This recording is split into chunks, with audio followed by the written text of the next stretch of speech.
Post-World War II, the U.S. had run up a large debt in relation to the size of its economy, but we weren't in any kind of economic trouble because of the debt.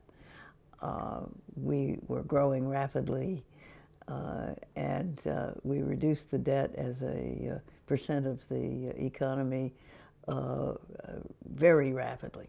Just not because we reduced the debt so much, but because we grew the economy.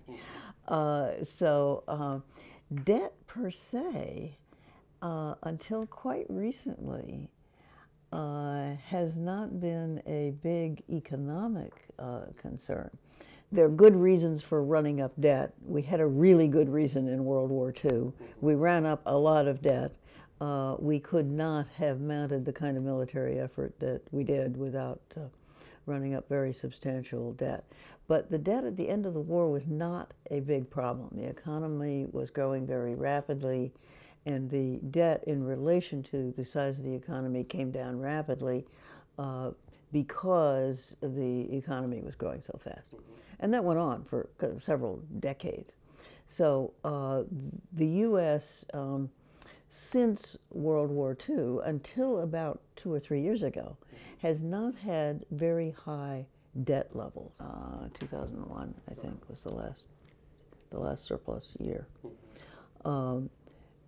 We lost that, again, through a combination of policy and economic events. And through the beginning of through the last decade, we were running a deficit that probably was inappropriate. It wasn't huge in relation to the economy, but it wasn't a moment at which we had to have a deficit. We also knew at that time that there was going to be massive upward pressure on federal spending in the future from the aging of the population and the increase in medical expenditures. That was looming in the future, but it wasn't very close.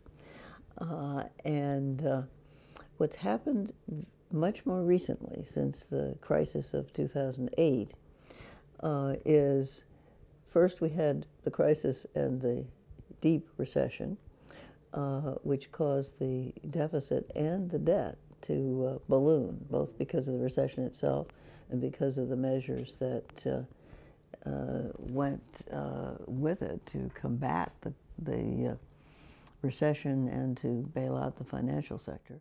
What has made us able not to solve our problems is that we could borrow easily in our own currency at relatively low interest rates, because we were considered the safest country in the world, and our treasury bonds were the gold standard for everybody for securities. And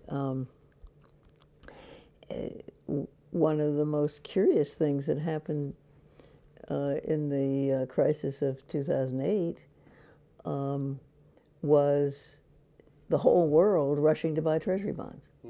Now, here was our economy in the worst trouble it's been in since the 1930s, and if that had happened in many other countries, they would have had trouble selling their bonds. We had no trouble at all, and interest rates fell to nearly zero.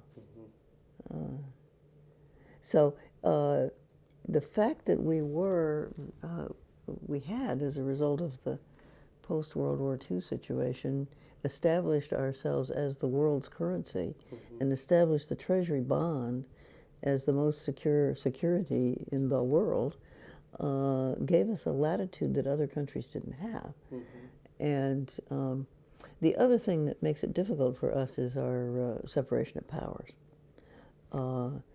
Parliamentary systems have a much easier time facing up to problems, but than we do, because we have such fragmented power between the branches.